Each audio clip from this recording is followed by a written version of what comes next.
하나님께서 이 시간 우리에게 주시는 말씀은 약성경 누가복음 1장 26절로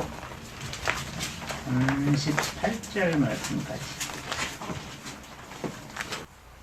누가가 지금 말하고자 함의 핵심은 우리가 보통 복음이라고 하고 복음이신 예수예요. 누가가 말하고자 하는 건 오늘 네 행동을 바꾸라고, 너의 행동은 어떤 것이냐고 묻지 않고 오늘 그 백성에게 복음을 전하는 거예요. 전도. 그 안에서 복음이 그냥 이루어지는 거예요. 그것이 오늘 저와 여러분에게 그대로 있는 거예요. 이것을 가지고 이러하다, 이러하니 이렇게 행하라고 하는 어떤 도덕적이고 윤리적인 것에 비추어진, 해석되어진 것이 아니라 그대로 그가 말하고 있는 것이 왜 시작되었는가? 그가 지금 이루어진 사실을 말하고 있다고 말하는데 그게 왜 시작되었는가? 그 끝을 찾아가 보면 나 만나는 분은 오직 그 아들 예수예요. 그것이 말하게 하는 거예요, 지금. 그 근본적 토대, 그 근본적 바탕, 그 전부, 그것으로 인하여 말하고 있는 거예요. 무슨 말이든 다. 어떤 것도. 거기에 해석 하나 탁 덧붙여서 쏙 빼서 이거는 너의 생활을 이렇게 바꾸려고 하는 것이야 라고 빠져버리면 예수라고 하는 거고 상관이 없어져 버린 것 같은 거예요. 왜냐하면 저와 여러분의 전부가, 저와 여러분, 우리는 고백하잖아요. 하나님의 자녀라고 고백하고 그리스도인이라고 고백하고 그리스도로 있다라고 고백하고 성경 전체는 아니 그것을 고백하게 하고 아니 성경은 저와 여러분을 드러내는 것이잖아요. 그게 내가 그리스도인 되었다가 아니라 너는 그리스도인이다라고 선언하는 거잖아요. 성경이 그걸 저와 여러분에게 선언하고 있는 거예요. 그런 측면에서 저와 여러분은 처음부터 끝까지 그대로 복음이라니까요. 어디서부터 어디까지가 기고 어디서부터 어디까지가 아니라고 그러면 말이 안 되는 거 아닌 거죠. 그거는 처음부터 끝까지 복음이어야만 복음인 거예요. 그러면 처음부터 끝까지 아니 지금 그대로의 100% 복음이라면 오직 하나님으로만 있는 게 복음인 거예요. 아멘. 그것이 성경이 말하는 메시지라고. 거기에 뭔가를 빼내어 가지고 어떤 다른 목표를 두고 얘기하게 되면 복음이 아닌 거죠. 복음인 사람에게, 복음인 그에게, 복음인 백성에게, 아니 하나님으로만 있는 그 백성에게 그냥 되어지는 거 부딪힘, 느낌, 아 그렇구나 이거예요. 그냥 이걸 뭔가 더 해야만 자라난다든지 그러면 자라나기 전에는 복음이 아닌 거라니까요. 그러면 배운 바의 확실함이라고 하는 거예요. 대오빈들이 쓴 이유는 당신을 더 자라나게 하려고 하는 게 아니라 당신은 이미 가지고 있고 이미 복음인데 그것을 더 확실하게 확인, 그냥 드러남, 계시, 나타남이라고 말하는 거예요. 그래야 그렇기 때문에 누가복음이나 갈라디아서나 빌립보서나 창세기나 그것에 드러난 뿐이에요. 그래서 사도 바울은 말하잖아요. 이걸 배워서 내가 되는 것도 아니고 내가 누군가를 가르쳐서 되는 게 아니고 오직 그리스도의 계시로만 됨, 드러남이라고 하는 거예요. 그 얘기를 하고 있어요. 사도 바울은. 저는 주일날 이 자리에 설 때마다 안 했으면 좋겠다. 이 말을 차라리 줄였으면 좋겠다. 그러면서도 또 해요. 이렇게. 같은 말을 반복해요. 왜? 이게 그냥 우리의 삶의 모양이라는 단어가 특이한데요. 사가랴가 분양하고 기도하는데 그 성전에 천사를 만나요. 여기 천사가 어떻게 생겼냐, 천사가 어떻게 말했냐, 요 얘기를 하려고 한 게 아니라고요. 복음을 드러내는 거라니까요. 우리에게 천사가 세모처럼 생겼냐, 날개를 몇 개 달았느냐, 어떻게 생겼냐 얘기를 하다 보면 무슨 천사가 있고 무슨 천사가 있고 말하지만 그거는 문자로서 말해보고자 함이지 그것 자체가 목적이 아니란 말이에요. 천사를 봤냐? 이런 거 하면 애들한테는 통하게 되죠. 근데 사가랴가 천사를 만나요. 그 양반이 가브리엘이 하나님의 메신저, 하나님의 사람, 하나님의 전달자. 본인이 그러면 하나님 앞에만 있다는 거예요. 다른 건 다 아니에요. 근데 그 전달자의 얘기를 듣고 사가랴가 다 듣고 입이 다물어져요. 말을 못해요. 왜 말을 못하느냐? 너가 내 말 안 믿었지. 그렇게 말해요, 가브리엘이. 그러면 똑바로 믿어야 말을 하지. 이렇게 하면 그것도 말이 안 되는 거예요. 왜? 정확하게 말하면 그 얘기를 어떻게 언어로 표현할 수 있을까? 못하는 거예요, 사실. 말하는 순간 다 깨져버리니까. 그러니까 그대로 성경에 뭐라고 표현하냐면 몸짓으로 했다 그래요. 그 이야기를. 거기에서 천사를 만나고 천사가 그 얘기했던 얘기를 몸짓으로 했대요. 몸짓이 뭐예요? 몸짓. 옛날 성경에는 뭐라고 써있냐면 한자로 형용 모양으로 말했다는 거야. 모양으로. 어떻게 말했을까? 제가 지금부터 입을 다물고 하고 싶은 얘기를 몸으로 해볼까요? 다윗은 자기를 이렇게 드러낼 때 미친 사람처럼 그러잖아요. 왕인처럼 침을 흘리고 막 이랬다 그러잖아요. 그것으로 자기를 드러낸 거야. 나 미쳤어 라고 드러내는 게 침을 흘리고 막 이런 거예요. 그러니까 사가랴가 몸짓으로 말한 거예요.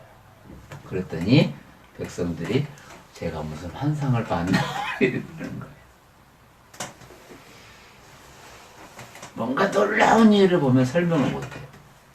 근데 그를 보면 알아요. 아, 무서운 경험을 했구나. 큰 걸 만났구나. 속일 수가 없어요. 얼굴에 다 써있기 때문에. 그 이야기 전부 그거는 왜? 사가랴가 왜 등장해요? 사가랴가 기도 만약을 드러내려고요? 엘리사벳이 아이를 갖지 못했던 걸 드러내려고? 왜 등장해요? 그들이 왜? 저와 여러분이 왜 있을까요, 여기에? 김성민이라 이름 한번 붙여도 보려고? 목사라는 직분 하나 이렇게 얹혀줘 보려고 제가 있을까요?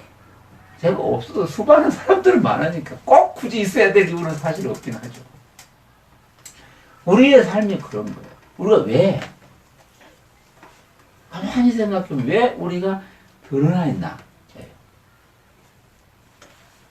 저와 여러분의 드러남이 하나님의 영광. 이게 복음이에요. 아멘. 저와 여러분의 드러남이에요. 성경은 계속 그 얘기를 해요. 왜 이렇게 삶을 못 살았어? 왜 이렇게 삶을 이렇게 살았어? 이 얘기 하려고 한 게 아니라니까요. 그거는 이 땅에 살아가면서 우리가 합의해 놓은 규약과 도덕과 윤리예요. 그거는 어느 곳에 가면 달라요. 딱 그게 다. 인간답게 살아야지. 인간답게 산다는 게 어디 가면 달라요. 싱가포르에 갔더니 기자가 2명이 체포됐다고 그러잖아요. 걔는 왜 그랬을까요? 인간답게 못 살아서 그랬을까요? 아니요. 우리나라에서 인간답게 기자답게 했는데 거기 가서는 아닌 거예요. 그러니까 걸리는 거예요. 인간답게 산다. 도덕적으로 산다. 그거 자체는 그 공동체에서 합의하고 규약하여 최소한의 규범, 범위를 만들어. 이 정도는 하지 않기로 하자예요. 그게 진리는 아니라고요. 저와 여러분의 삶의 능에 그것이 필요 없다. 이런 얘기가 아니에요. 근데 성경, 하나님의 말, 주의 말씀이 내게 그대로 이루어지이다 라고 하는 그것, 복음, 그것, 하나님의 뜻, 섭리, 그것을 왜 꼭 그쪽으로 보내버리냐는 거예요, 그렇게.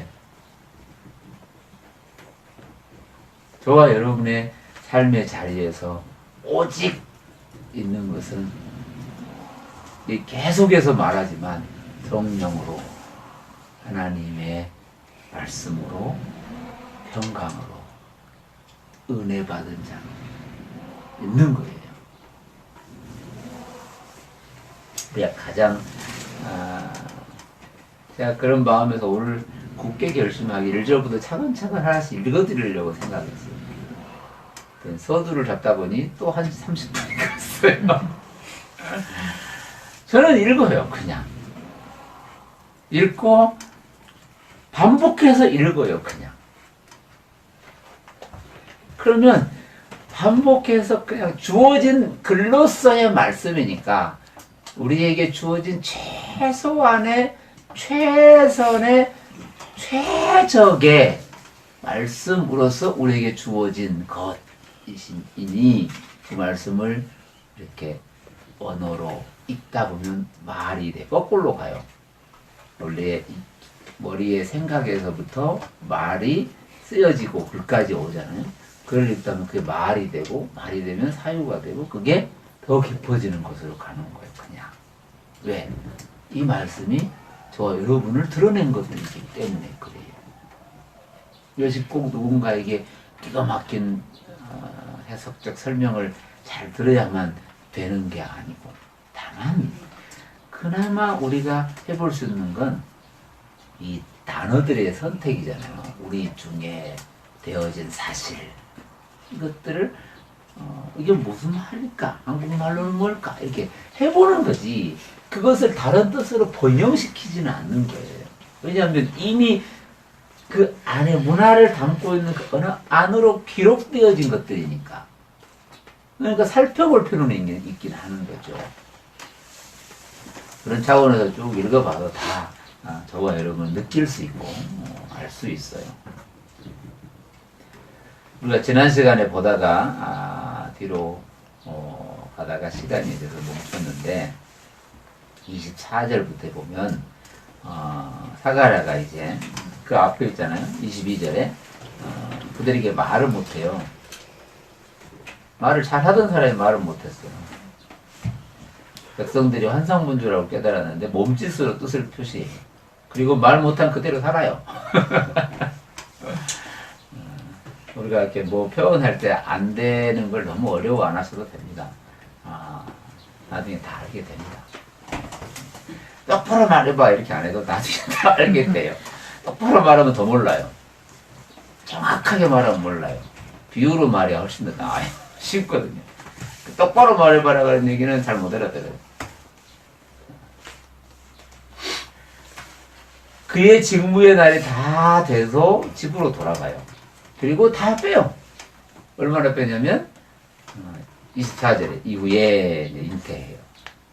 그 과정은 다 그렇다고 없어진 건 아니잖아요. 거기에 보이지 않아서 그렇지 어마어마한 시간이 있었고 많은 과정들이 있죠. 이후에 그 안에 엘리사벳이 잉태하고 5달 동안 숨어 있었어요.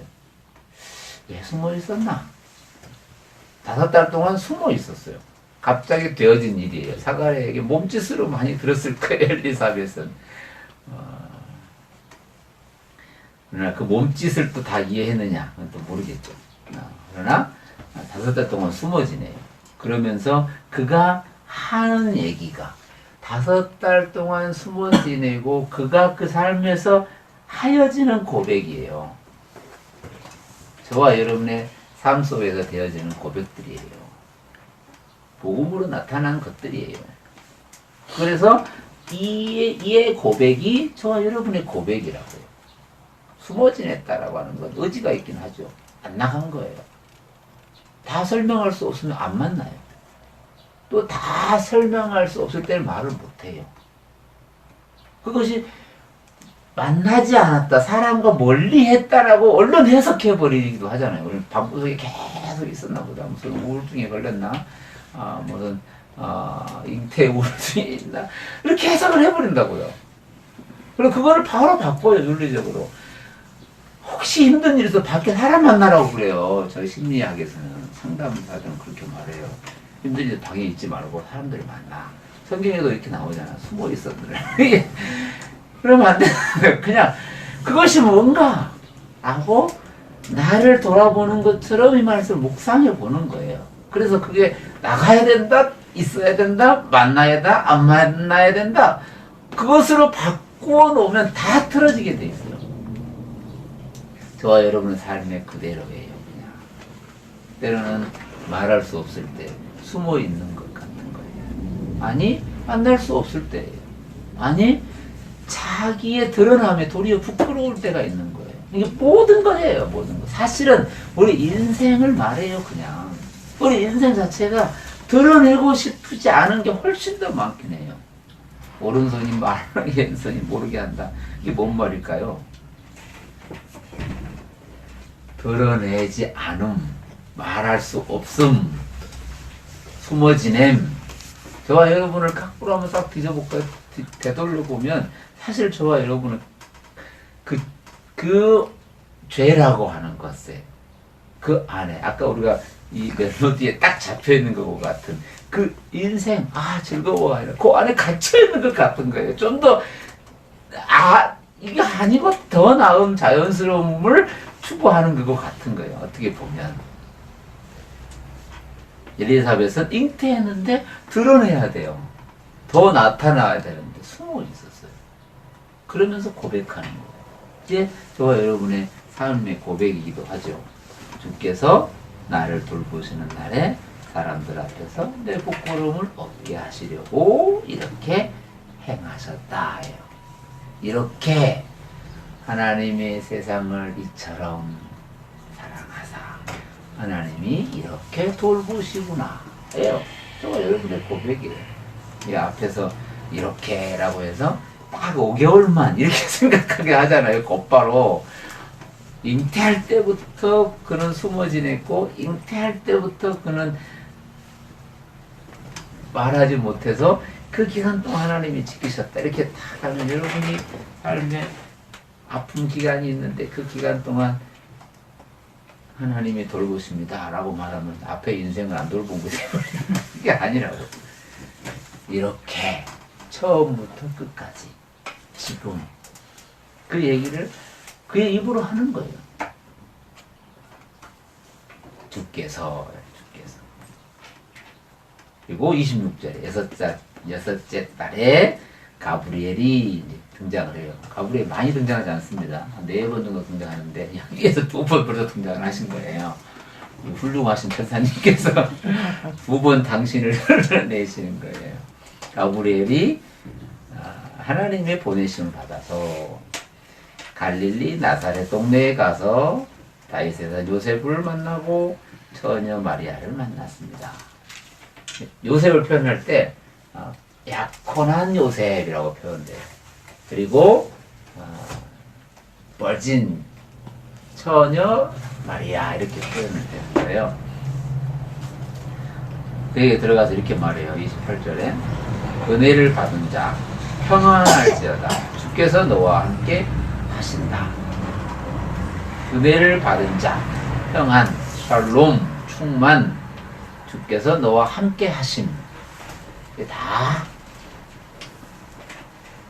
마리아를 이렇게 부르는 거예요. 마리아.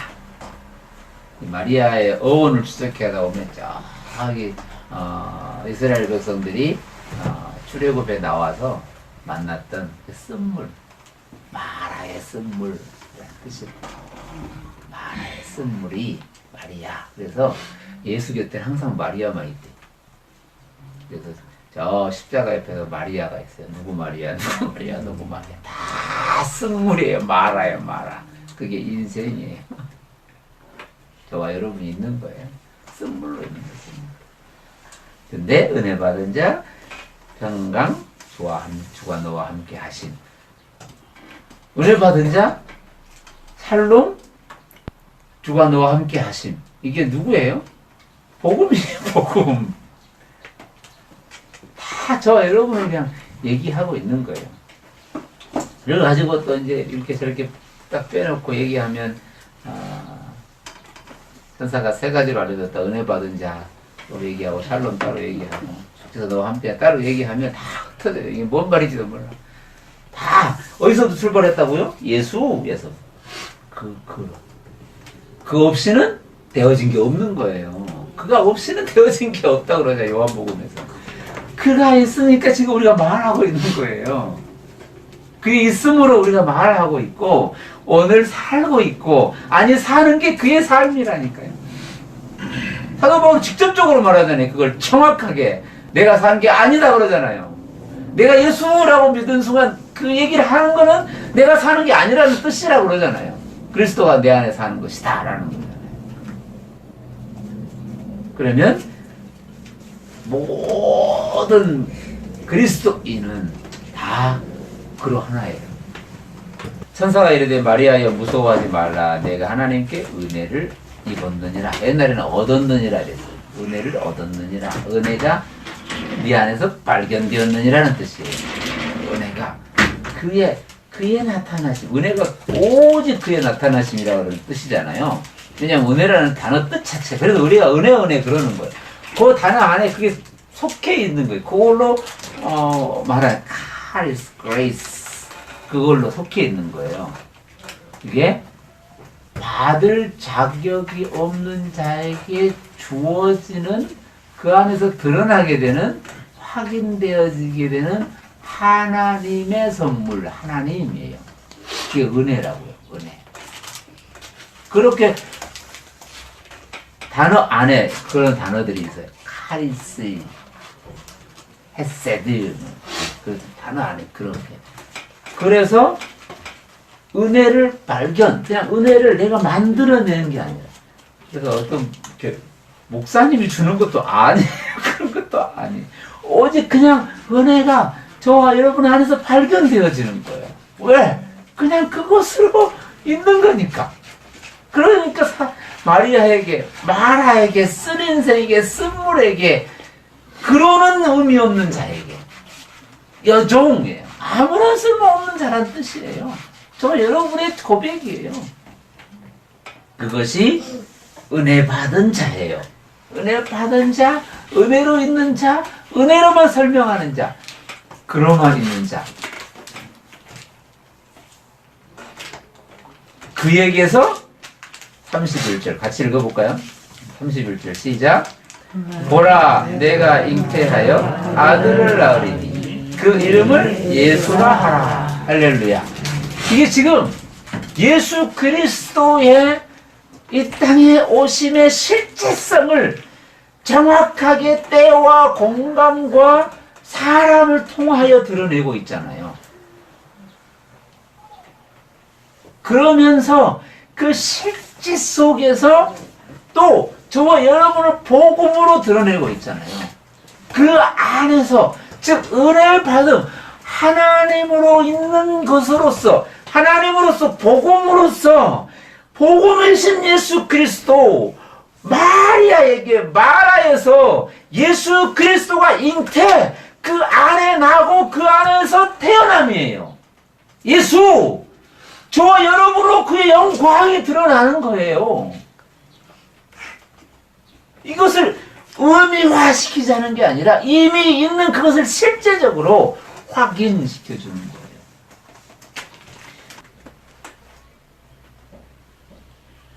거꾸로 가볼까요?